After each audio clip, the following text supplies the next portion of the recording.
কুমিল্লায় অর্ধ কোটি টাকার অবৈধ ভারতীয় শাড়ি উদ্ধার। নেকবর হোসেন, কুমিল্লা প্রতিনিধি।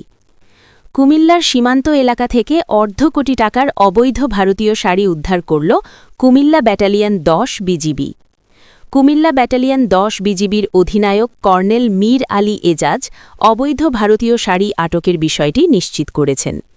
বিজিবি সূত্রে জানা যায়, কুমিল্লা ব্যাটালিয়ন ১০ বিজিবি নিজস্ব দায়িত্বপূর্ণ সীমান্ত এলাকায় চোরাচালান প্রতিরোধ সহ আন্তঃসীমান্ত অপরাধ দমনে নিয়মিত অভিযান পরিচালনা করে।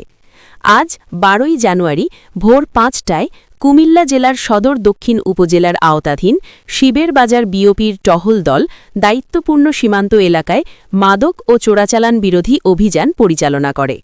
অভিযানে বাংলাদেশ সীমান্তের ৫০০ গজ বাংলাদেশের অভ্যন্তরে বদরপুর নামক স্থানে বিজিবি টহল দল মালিকবিহীন অবস্থায় একটি অটোরিকশা সহ বিপুল পরিমাণ অবৈধ ভারতীয় শাড়ি জব্দ করে, যার সর্বমোট দাম ৪৮,৬০,০০০ টাকা।